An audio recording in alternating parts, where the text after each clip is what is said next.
Heute wird es mal beim Kaffee Racer und bei Scuderia ein bisschen kontrovers. Es wird sicherlich ein paar Diskussionen geben. Wir werden heute in die Elektrohölle verbrannt.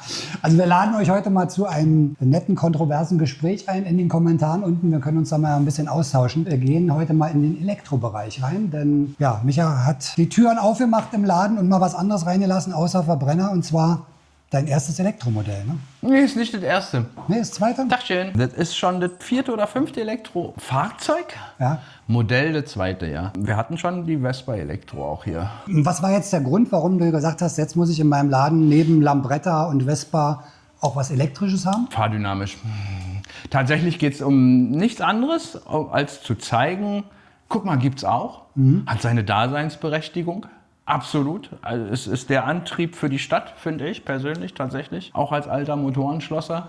Ja, so klar. richtig. Es geht hier nicht um die Ökodiskussion, sondern es geht tatsächlich um Fahrdynamik. Und jetzt hat dieses Jahr Zero, ein Amerikaner aus Kalifornien, hat dieses Jahr 20-jähriges Bestehen. Oh, so lange gibt's Damit schon. ist es der Wahnsinn. älteste Hersteller von Elektromotorrädern. Ja, die waren die ersten, die vor ungefähr 10 Jahren eine elektrische Reise-Enduro rausgebracht haben. Also hier geht es auch um Reichweiten. Die Jungs können 200, 300 Kilometer schon länger. Die haben Sind ja für Motorräder an sich bekannt. genau, auch, die ne? reden über Motorräder. Klar, die ersten sahen alle ein bisschen schräg aus, aber mittlerweile haben die eine echt hübsche Range an Motorrädern, von Naked über, die haben einen tollen Sportler, so einen Tourensportler. Wirklich hübsche Geräte, kostet halt auch alles ein bisschen Geld, wie alles in der Elektrowelt. Aber 20 Jahre, Marke, Erfahrung, nicht ja. irgendein Start-up-Unternehmen, was morgen nicht mehr existiert. Und seit diesem Jahr haben sie sich auf die Fahnen genommen, Urban Mobility, und haben diesen Roller hier entwickelt. Also der erste Roller, glaube ich, Der den sie im erste Programm Roller haben, ne? von Ja. Zero, ganz genau. Urban Mobility Roller, der erste. Und da ich tatsächlich ein Zero-Fan auch bin und dachte, oh, das finde ich schick, wenn einer Urban Mobility ist, dann Passt wir. das dann, ja. Ja, genau. Habt ihr angeschrieben und gesagt, Jungs, den Roller hätte ich gerne, aber nur den Roller. Die Motorräder sind schön, Ja, ja. aber ich habe den Platz nicht. Muss ja Das auch ist alles- reinpassen. Genau, Du es bist ja muss auch so bekannt uns für rein. Roller eher, also Genau. Lambretta und Vespa. Und da ich passt es finde, ganz gut natürlich rein. ist es was Futuristisches zwischen Vespa und Lambretta. Ja, also dagegen sieht sie sehr futuristisch aus. In ihrem Segment wiederum finde ich sie echt schick. Ja, sie hat noch so ein bisschen klassische Grundelemente, Ja, sag ich mal, ganz von der genau, Form. ganz Und genau. ist jetzt nicht zu eckig Nee, oder spitz nee, vorne, sondern hat ganz halt noch genau. Rundungen vorne. Ja. Ist ein bisschen Emotion noch drin im Design. Auf alle Fälle. Also gefällt mir ganz Es gut. ist auch von der Größe, ist nicht andere. NIO ist ja jetzt auch sehr groß, aber das sind also als Marke, ja, gerade. Aber die sind alle so Sehr klein, ne? sind sehr Ja. kompakte Roller. Hier kann man mal einfach mal sehen, wenn man hier drauf sitzt schon. Also ich bin 1,80. 1,85. Genau, 1,90. Ja, aber egal, auch große, du kannst es gleich mal zeigen, weil du bist deutlich größer als ich. Also das, was ja immer viele machen, so fährt man zwar selten, aber das ist ja trotzdem immer so ein Indikator. Guck mal, wie viel Platz du hier hast. Also das ist jetzt nicht Man so... hat nicht dieses Knieproblem. Ja, Der Lenker ist du schon hast hoch. nicht dieses Knieproblem, du kannst auch ein bisschen nach hinten rücken. Du hast einen freien Durchstieg gerade. Warum ich das überhaupt spannend finde, nicht nur weil es von der Größe und weil es eine Marke ist, Zero, ja, die Motorradmarke schlechthin für Elektroantriebe, sondern es sind die technischen Daten. Es ist das Innenleben. Also Größe, Design spielt natürlich eine Rolle, ist ganz klar. Also Ja. man muss ja runterkommen zu deinem Fahrzeug und das nützt ja nichts, wenn du jeden Morgen im Strahl kotzt. Ja, also So hässlich es muss ist hübsch sein, alles gut. So, ich finde, Ja, Farbe ist auch schön. Haben sie also ganz gemacht, gut. ja. Ne? Das ist, also ich finde, für die Klasse ist es was sehr Modernes, aber ist es echt gelungen. Aber hier sind es tatsächlich auch die inneren Werte, die spannend sind. Das Ding ist eine 125er, Ja. gibt es auch nur so, wird ausgeliefert mit 2 Akkus, 100 Kilometer Reichweite, 100 km/h schnell. Also klassische. Ich meine, 100 125er. Kilometer in der Stadt. Du hast noch die Möglichkeit, einen dritten Akku hier unterzubringen in dieser Kiste. Dann hast du 170 Kilometer ist Reichweite. ja super. Alles gut, Mann. Vielleicht kannst du noch so ein bisschen die Rahmendaten sagen, technische Daten, PS, das was super interessant wäre. Na, PS ist ja hier Tankinhalt irgendwie anders. zum Beispiel, ne? Genau, Tankinhalt wären also 99 Kilometer. Also 100 Kilometer ist der Tankinhalt in der Regel. Das Ding wiegt 134 Kilo. Das aber ist schon spannend. mal interessant, ne? 134 Kilo bei einem maximalen Drehmoment von 51 Newtonmetern. Jetzt mal im Vergleich. Eine 300er Vespa wiegt gute 160 Kilo und hat eine aktuelle 310er 26 Newtonmeter. Ja, schon das Doppelte. Ja. Weißt du, das ist es, was ich immer, mir geht es um die Dynamik Mir geht es nicht um die Bibel, die Das Dynamik. lädt ja Das ist schon mal zu einem Wahnsinn. Test ein. Auf jeden, Mann. Also Das macht einfach Vergleichstest, Spaß. so mal Drag Race. Müssen wir machen, weil ich bin mit der Kiste ja schon gefahren und wow! Wow! Also wir machen da, wenn es euch interessiert, mal einen Vergleich von so einem kleinen 125er E-Roller zu einer Vespa GTS 300. Im Stadtbereich jetzt. Ja, also tatsächlich, das müssen wir mal machen. Also da machen wir wirklich mal so auch Beschleunigungs-Sprint-Test. Ja. Was man hier merkt, das muss ich gleich mal in der Praxis sagen, es ist eine 125er. Wenn du zu zweit fährst, das merkst du sofort. So krass merkst du es bei einer 300er nicht, zum Beispiel, ja, um mal den Vergleich, um in der Vergleichsschiene zu bleiben. Wenn du alleine mit dem Ding fährst, ich glaube, da kriegt die 300er Probleme. Wir brauchst es im Sprint mit keiner 125er vergleichen, die verlieren alle. Ja. Durch die Bank weg. Aber dann muss man natürlich auch immer sagen, was ist mir wichtiger, Optik oder Fahrdynamik. Ne? Deswegen will ich auch Vespa und Lambretta nicht hässlich, schlecht oder sonst was machen. Ne? Sondern einfach, das hat seine Berechtigung, da zu sein. Das ist was anderes. Das ist was Genau. anderes und das ist für das, ich suche schon seit Jahren auf der EICMA nach einem Alternativhersteller für ein Elektrofahrzeug. Was ich einfach spannend finde, weil es eine Daseinsberechtigung Ja, ist hat. cool, Das ist ne? alles. Es gibt's, es wird gebaut. Noch nichts gefunden. Das ist das Erste, wo ich sage, bam, Hat was, ne? das darf man. Und jetzt kommen wir zum Spannendsten gleich mal vorweg.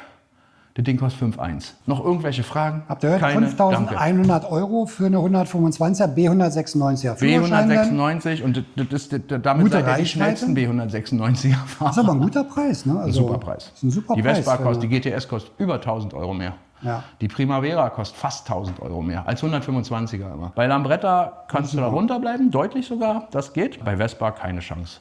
Also die liegt genau dazwischen und ich finde, das macht sie so spannend auch, Ja. weil sie nicht so exorbitant teuer ist. Es ist aber auch kein Billo-Modul. Also es hat 11,3 PS und dann halt, wie du schon sagtest, diese brutalen 51 Newtonmeter. Ja. Das Tolle ist, es ist kein Nabenmotor, kommt noch dazu. Ja? Es ist ein Genau, ist ja normalerweise ist der Motor hinten an der Genau, Radnabe. hinten an der ne? Radnabe, Das was- heißt, du hast das Gewicht wieder an der Du Schwinge. hast das Gewicht und- an der Schwinge, es macht die Wartung nicht ganz so schön, auch wenn du das Rad mal wechseln musst, ausbauen, du hast einen Platten. Ich meine, das hier ist ist ein Frontmotor, Das ist ja ja. bei ist Frontmotor mit Hinterradantrieb. Das Allrad. Hier ist alles hier unten verbaut, Akkus sind unten drin, Motor ist hier unten drin, wird über einen Riemen hinten angetrieben, über einen Kevlar-Riemen. Das heißt, meine Reifenwechsel bleibt ja, hier ist ja Öl, fällt ja alles weg an Wartungskosten und so. Aber Reifenprobleme, also Reifenverschleiß, Platten, was auch immer, das bleibt ja. Und das macht es hier wie bei einem normalen Motorrad. Klick, klack, ein ausgebaut, gewechselt, fertig. Nicht Nabenmotor, kann. Es ist nicht immer, dass das das Schlechteste ist, aber es ist einfacher hier. Ja, und auch fürs Fahrverhalten natürlich gut, weil je weniger Masse hinten am Rad ist, desto besser. Fahrverhalten auch die ist Federung und insofern so. spannend, weil das hier so ein bisschen wie so Harleys oder sonst was. Du hast es alles unten. Das Gewicht ist komplett ganz unten. tiefer Du hast einen ganz Schwerpunkt, ja. tiefen Schwerpunkt. Ja, bei ganz vielen Elektrorollern sind die Akkus ja hier seitlich hier oben verbaut. Und dadurch hast du hier dann auch nochmal ein richtiges Handschuhfach drin. So, wir wollen euch jetzt natürlich auch mal ein bisschen so die Details zeigen. Hier, Zero. Kling. Das ist der Schlüssel, ja. Genau. Das ist auch keyless. Gut, das ist das Machen wir Ladegerät, mal was da an, in der das Hand Ladegerät. Ich ist. mach das mal auf hinten. Und Und das ist jetzt das jetzt Helmfach. hole ich mal einen Helm. Ja, mal ein Helm vielleicht. Aber man sieht schon gleich, wenn man es von oben sieht, da ist sehr tief das Ganze. Das sieht schon sehr geräumig aus. Integralhelm. Integralhelm. Ja. Nix Big Box. Oh, Weg. ach. Gar kein Und das ist ein, kein Mini-Helm. Ne? Kein Das kleiner ist eine Helm. L. Und Ne? jetzt tatsächlich ein bisschen geguckt, was machen andere Scooteristis? Ja. Guck mal, Ach nee. es ist der erste Scooter, trotzdem hat er gleich hier so ein, wo du was einhängen könntest. Und hier hast du gleich Der so hat einen so eine Helm. Der hat Einhänger. gleich so einen Helmhaki für den zweiten Toll. Klang. Also das ist so die Praxis, wo so ein bisschen mitgebracht wurde. Das passt nicht nur das rein, ich glaube, da passt sogar... Guck mal, da passt sogar Pecco rein. Ah, kann man auch einen Hund reinmachen, Pecco. zur Not. Siehst du? Passt. Sogar Pecco passt. Kling. Schnauze. Also das ist schon mal auf Ja. jeden Fall ziemlich groß hier Ich unten. meine, da passt was rein. Ne? Ey, das ist ein 8-Kilo-Hund. Also bitte. Also Größe L war das, ein Helm, integral passt rein. Und da unten sehe ich jetzt so eine Ausnehmung, das ist wahrscheinlich für den Mhm. Hier kannst dritten Akku dann. du, Ne? wenn du willst, einen dritten Akku reinzimmern. Klar, jetzt mal für Leute, die nicht ganz urban wohnen, also sondern wirklich überall. Pendler oder könnte so, das die Sinn dann- machen, vielleicht auf 170 das aufzublasen. Genau. Ungefähr, also sagen wir mal 150. Hast du aber den 170 Stauraum die nicht mehr, aber Anlage. dafür dann halt Reichweite. Genau, aber so groß, du hast halt, dann, der geht schon bis hier, der Akku. Ne? Da geht Passen der noch ein paar natürlich- Handschuhe rein. Ne, dann geht dir natürlich alles verloren. Hier hast du die Ladeoption. Da kommt dein oller Stecker rein. Ist ja auch solide, das Ladegerät. Ne? Dann haben die das so, ja, Das ist ein Metallgehäuse. Schön Metallgehäuse. alles cool. Und dann kannst du, das ist auch ganz hübsch gemacht, ehrlicherweise. Also gut, das ist jetzt nichts, das haben fast alle so durchdacht. Da sind sie jetzt, das ist jetzt nichts, dann hast du hier so eine Aussparung. Ach so, dass das Kabel dann durchfedern das kannst. Kabel Ja. draußen, alles gut. Dann hast du hier, musst du natürlich, so kannst du immer alle 3 Akkus, wenn sie denn verbaut sind, auf einmal laden. Über diese eine Ladebuchse. Über die Ladebuchse. Oder, jetzt kommt's, Da ist ein Hebel. Zack, und dann springt es unten auf. Klonk. Ah, okay, da sind Ein die Akku, Akkus. zweiter Akku. Ich mach mal ganz kurz, ich komme mal kurz hier rum. Jetzt kommt gleich, oh, das Ding wiegt aber, naja, wir reden hier über so 8 Kilo oder sowas. Ich weiß es nicht ganz genau, aber das sind 8 Kilo ungefähr. Na gut, muss ja ein bisschen was wiegen, Ja, ne? Sonst also hast ist du ja jetzt keine nicht, Reichweite. Genau, ne? Das ist jetzt, also eine Kiste Wasser ist schwerer. Holst Da den zweiten ziehst du nach vorne. machst dasselbe Spiel. Dann machst du den zweiten raus, okay. Genau, so klack, Akku wieder drin, Die sitzen ja wirklich ganz tief im Brett unten drin, ne? Im Trittbrett. Glock drinne, Stecker ran. Also, das ist so easy. Da hast du gleich, hier hast du auch so einen Batterietest, kannst du gucken, wie voll ist meine, kennst du von, Ja, genau. von Lithium-Ionen-Akkus oder so, die haben das häufig auch. Und dann Klappe zu und das war's. Tada!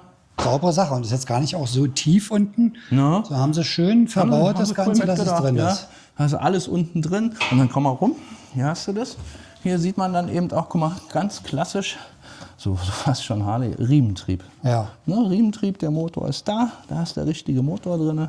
Kommt jetzt Ja. leider nicht rein, aber da hinten ist dann der Motor, okay. Du hast halt diese 3,7 Kilowatt Akkus hier drin. Dafür, diese Zahlen schreiben immer viele Hersteller bei sich drauf. 3,7 ist ganz cool, weil du damit, das sagt was über die Größe auch der Akkus aus und auch über die Möglichkeit, sie zu laden, über die Geschwindigkeit, sie zu laden. Umso größer die hier werden, umso mehr hast du mit thermischen Problemen zu Ja, kämpfen. genau. Und das ist so eine Sweet Spot Größe. Ja, das ist ganz cool für so eine Mischung aus Reichweite, Ladekapazität, Gewicht. Ladegeschwindigkeit, Gewicht, genau. Weil umso schwerer, umso größer die Kilowatt, umso schwerer werden die Akkus auch irgendwann. Ne? Aber alles gut verarbeitet, ne? Es Wenn man ist, die Schwinge so sieht hinten. Ja, super. Zero Alles LS1 schick heißt das. Oder, ja, nee, das haben die ordentlich Zero gemacht. LS1. Seitenständer mit dran. Ja, also hier ist kein Extra gerade dran. Alles. Alles Serie. Ja, Spiegel gehören auch dazu, aber noch nicht das, was dran. wir natürlich jetzt machen müssen, nachdem wir sie jetzt vorgestellt haben, obwohl sie hübsch ist, die muss natürlich gleich eine Kaffee Racer DNA bekommen. Da wird noch was Wir gebaut. müssen das Ding etwas ummodeln. Ja, guck mal, das sind ja schöne Flächen, wo man mal lackieren kann oder so. Wir haben mal eine Kooperation gehabt mit Deus Ex Machina. Es gibt eine Zero Motorrad, ja, mal Deus Ex Machina. Wir machen Kaffee Racer mal Zero LS1. Mal gucken, was man da so customizen kann. Denn, ne? Ja, genau. Achso, hier vorne, was ist denn das? Ist da noch eine Ladebuchse? Mal auf. Ah, Ja, hier hast du so eine kleine USB-Ladebuchse. Ne? USB-Buchse, genau. Hast du hier dran. Genau. Kann man noch sein Handy laden? Alles und kann da natürlich hier nur noch mit ein Zündung an, ne? Das ist Eis klar. reinmachen. Ja, hier fehlt halt. Aber hier kriegt man bestimmt tollere Packer. Also hier ist Platz hinter, da bin ich sicher, dass da geilere Sachen. Aber das zeigen wir dann. Wir zerlegen das die zerlegen. gemeinsam, oder? Ja, ja, machen wir auf jeden Fall. Die bauen wir Und auseinander. dann zeigen wir mal das Display. Ja, guck mal also rum. es gibt, Honda hat einen ähnlich, ich weiß gar nicht, wie der heißt. Honda hat einen Roller, der sieht sehr, sehr ähnlich aus. Hat ein viel größeres Display. Ich finde das hier schöner. Du hast alles bei. Ja, du hast eine Traktionskontrolle, du hast ABS dabei. Ziehst einmal an der Bremse, habe ich ja schon getan, und dann fährt das Ding los. Vorher passiert gar nichts. Ja, Ah, ja. Ne, wenn du den aus hast, machst den an. Zzt, Schönes Logo, ne? das Zero-Logo. Siehst du, passiert ja nichts. Ziehst du einmal, eigentlich ist das Starten wie Roller, ne? wie Roller. Einmal gezogen. Und Siehst dann du, hier ist er springt er aktiviert, sofort auf Standard. Standard und hast halt verschiedene Modis. Ne? Kannst du halt Ach so, kann man Sport machen. Eco-Modi, Eco. klar, Standard. Also natürlich ist der Eco der am weitesten, das ist ja gar keine Frage. Natürlich haben wir das Ding im Sportmodus. Macht am meisten Spaß. Ne? Natürlich. Was wirklich spannend ist, wenn du so zwischen 30 und 50 Gas gibst mit diesem Teil. Weil du merkst einfach, dass du wie in so einer Kurve, wo du halt rausbeschleunigen musst, du merkst einfach, dass kein Motor arbeiten muss, der erstmal auf Drehzahl und Drehmoment kommen muss, sondern es ist da. Und das ist so smooth. Das ist schon toll. Wir reden über Fahrdynamik. Du siehst, ich liebe meine Vespa, ich liebe meine Lambretta, ich liebe sie wirklich.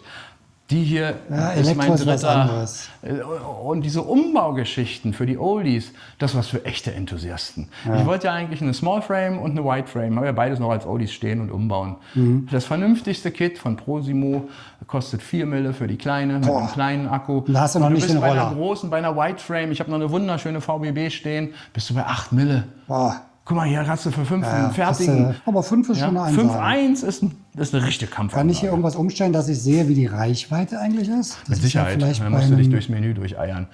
Erstmal siehst du hier nur die Akkuladung jetzt in dem Modus. Ach, da oben ist gerade. ja wie beim Handy, wa? Ja, genau. Ja. Na, hier hast du den Torque. Ne? Talk, Regen. Regen müsste alles, also der kann das schon eine ganze Menge selber noch durchtüseln.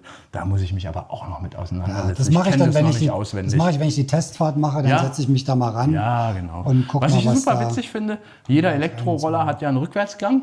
Also zumindest die, die ich kenne. Viele davon haben einen. Ja, der hat auch einen. Und bei Vespa, weil die jetzt hier das hier, hatten, bei Tempomat? Vespa musst du dich durchs Menü durch, klick, klick, klick, Ja. jetzt rückwärts. Und da drückst du Sind dann- nur 3 Klicks oder so, ist jetzt nicht die Welt, aber trotzdem musst du durch ein Menü durch. Hier hältst du einfach eine Taste gedrückt, gibst Reverse. Gas und das Ding fährt rückwärts, lässt Taste los. Was fährt ja auch vorwärts. schön ist, ne, nur mal so nebenbei, ist die Ja. beleuchtete Tastatur hier. Ja, ne? ja, Also die ja, Tasten haben alle, sind alle hintergrundbeleuchtet. Ja, ja, ja. Das sieht aus wie, ist das ein Tempomat hier? Du erwischt mich. Ja, also ihr seht, das Fahrzeug ist ganz neu, weil Ja. ich bin gerade reinstolziert, als es sozusagen fast frisch geliefert wurde. Ja. Aber wir gucken das alles uns mal an. Und Ich wir werde sind auch mir bisher, das... wir haben das, wie das immer so ist, wir sind doch Kinder. Das erste, was wir gemacht haben, da geht sie an, klick, da ist der Sportmodus, Und Gas! was? Ist auch angenehm. Guck mal, Ah, der hat einen Klicker. ein Klicker drin, das ist doch angenehm. Also Ist kein Pieper. ich brauche sowas nicht, aber viele sagen ja, oh, so diese Pieper-Dinger aus den Lampretten, die bauen wir ja nach und nach alle aus. Weil am Anfang sagen Wollen die Kunden alle oh, weghaben, ne? Am Anfang sagen alle, oh, ist ja praktisch, kann ich's nicht vergessen. Und irgendwann, Nach einem Monat trauen die sich nicht mehr zu blinken, weil es peinlich ist. Ja. Miet, miet, miet. ja, der ist auch so laut. Ne? Der Hier ist ja wie richtig beim laut. Auto, kann man Genau, sagen. so ein Ne? Geklicke, das ist okay. Und einstellbare Griffe. Aber alles. Und du siehst, der hat so viel Stuff dran und auch so viel Menü noch, wo man sich durcharbeiten muss. Aber worum es geht, er hat doch genau als er ankam, oh, ist geladen, an, wo ist der Sportmodus, Kennzeichen ran, Und los. fahren. Ja, Spaß haben. Nicht ne? nachdenken, sondern Spaß haben. Und das ist es, warum das Ding überhaupt hier ist und warum wir seit jetzt Zero Dealer sind. Gibt es da noch ein bisschen Zubehör für? Wahrscheinlich. Ne? Ja. So. Es gibt eine Topbox für das Gepäckträger, Ding, es gibt Topbox. eine Scheibe für das Ding, gibt es auch. Da gibt es schon ein bisschen Zubehör, ja. Es sind ja zwei Sachen. Es ist ja einerseits die Lautstärke, die ja nicht vorhanden ist. Keine Vibration. Und die Vibrationen, die nicht mehr da sind. Einfach und dann null. dieses gleichmäßige, Ja. wie an so einer Schnur gezogene Ja, Beschleunigung. das ist so irre, wenn du wirklich kommst aus der Kurve und das ist so, das ist wirklich irre. Noch besser als bei einer Variomatik, die ja schon weich ist. Die ja schon eine fantastische Erfindung ist, ja, genau. Also, wie gesagt, ich will deswegen nicht sagen, Vespa, Lambretta oder Verbrenner. Also sowieso Nein, nicht. um Gottes Willen. Um Sowieso Gottes nicht. Willen. Lambretta und Vespa bleiben. Nein, das ist auch Verbrennungsmotoren machen Aber es ist ein Spaß. schönes Zweitfahrzeug. Genau. Also wenn ihr das noch nicht gemacht habt, das ist natürlich immer leicht zu sagen, ich mag kein Elektro und ich finde es aus den und den Gründen nicht gut. War bei mir anfangs auch ein bisschen, muss ich zugeben, so. Fahrt so ein Ding mal. Ich glaube, das ändert ganz viel, jetzt unabhängig von Optik. Da muss man auch Optik vielleicht mal ein bisschen außen vor lassen. Das wird nichts sein für einen eingefleischten Vesperisti, der schon bei Lambretta Probleme hat, weil die Vespa-Optik nicht da ist. Ja, wobei Ja. ich Rassisten ich muss sozusagen. eine Lanze brechen. Ich weiß, welche Gruppe damit gar nicht klarkommt. Schalter. Die Engländer. Und die Engländer. Oh Gott. Ja, die GTS-Fahrer sind sehr open-minded, was das modern Lambretta-Thema anbelangt. Also insofern mal mit eckig und rund, ne? Das ist immer klar. Aber die sind alle sehr open-minded mittlerweile. Die GTS-Gemeinde ist schon, da gibt es schon eine ganze Menge gibt Leute, Bewegung. die Möglichkeiten sehen auch und auch bereit sind, mal was auszuprobieren oder so. Gibt es dort Also schon. von daher, ihr seht, Micha ist sehr begeistert. Ich bin so noch nicht gefahren. Das mache ich dann mit euch zusammen, wenn wir die Testfahrt machen. Aber du wirst das Ding als Vorführer haben, ne? Das ist mein Vorführer, ja. Ja, also wenn ihr mal in der Nähe von Berlin seid oder aus Berlin kommt zu Micha, macht mal eine Probefahrt. Wenn ihr vorhabt, vielleicht eine 125er euch zu holen und macht mal den Vergleich zwischen vielleicht einer Lambretta, Vespa oder auch einem Elektrofahrzeug, um einfach mal zu sehen, ob das was für euch ist. Genau. Weil es ist wirklich spannend und danach hat man vielleicht auch einen anderen Zugang zu sowas und bildet sich eine neue Meinung, die dann vielleicht ein bisschen anders aussieht als Und vorher. du siehst, wie kontrovers das Thema trotzdem ist. Wenn ich jetzt vor die Eisdiele fahre dann fahre ich mit der Lambretta oder Naja. der Vespa natürlich viel stilvoller davor. Ist doch vollkommen klar. Ja, Das ist ein sehr kontroverses Thema. Hier fährst du vor und bist so ein bisschen der Tron. Damit fährst du vor und bist la, Deutsche Vita. Ey. Das kriegst du damit nicht. Nein. Aber wie gesagt, es sind zwei Welten. Ne? Ja. Also Lambretta und Vespa stehen halt für Style, Lifestyle, wie du schon sagst, Eiskaffee, Fahrspaß, sich schön finden, wenn man an den Spiegelwänden vorbeifährt. Ne? Kennst du ja die Szene, ne? Fährst irgendwie vorbei, siehst irgendwie einen großen Supermarkt, verdunkelte Scheiben, denkst, oh geil, kann ich mich sehen? Ich hab Guckst das- rein, denkst, oh, mein Helm sitzt. Ne? Viel lustiger, du musst mal darauf achten, wer es nicht macht. Fast jeder. Ich beobachte mittlerweile schon seit ein paar Jahren lieber die Leute, wenn ich sehe, da ist die Kaufhausfront. Ja, ja, ne, gucke ich lieber, und Ja, wieder einer. jeder. Also Jeder ich gehöre fährt auch vorbei, zack. dazu. Ich kann mich dann so, passt das alles? Ja. Ja, Helm gut, Jacke, alles sein. Also, und Habt ihr vielleicht euch selber auch mal bei erwischt. Genau. Ne? Also man guckt ja und doch hier gerne rein. hat man halt einen anderen Style, muss man auch mal wieder sagen. Hier kannst du mal deine moderne Mopedjacke anziehen. Zum Beispiel, hier musst du nicht die Bellstaff, wobei die auch gut aussieht hier drauf. Ich glaube, das ist heute mal ganz interessant, dass es halt auch mal was anderes gibt. Ich lade euch ganz herzlich dazu ein, Micha natürlich auch. Auf jeden Fall. Schreibt mal in die Kommentare, was ihr zu dem Thema, jetzt muss nicht Roller-Elektro sein, kann auch Motorrad-Elektro sein. Völlig geil, ja. Aber grundsätzlich zu dem Thema Elektro-Zweiräder. Gut, super. Also ich glaube, dann haben wir es für heute. Ich hoffe, es hat euch gefallen. Wir gehen da nochmal, wie gesagt, in das Thema rein, werden dann noch Probefahrt, Testfahrt machen, Wir werden zeigen die euch auch mal das Display, wie es funktioniert, wenn wir wissen, wie es geht. Ja, ist halt ein bisschen Also moderner wenn wir jetzt. mehr wissen außer Sport, Eco. Ja, genau. Wir werden es rausfinden und dann zeigen wir euch das auch noch dann bei dem Fahrtest. Ja. Und dann wird Micha das ganze Ding noch customizen, also dass ihr auch mal seht, man kann auch mit einem solchen Fahrzeug was machen. Muss halt ein bisschen sich was ausdenken, ein bisschen Ideen haben. Aber wir haben schon einen Plan. Micha hat schon einen Plan und dann kann man auch da was machen. Da nehmen wir euch mit. Das zeigen wir euch natürlich auch, was Micha draus macht. Wird, glaube ich, ganz cool. Er hat mir schon Ideen gezeigt. Und von daher bleibt am Ball. Wenn euch dieses Thema interessiert und ihr seid noch nicht Abonnenten, dann macht das jetzt. Und wir sehen auf jeden Fall uns nächste Woche beim nächsten Video. Auf jeden. Macht's gut. Bis dahin. Und ciao. Tschüssi.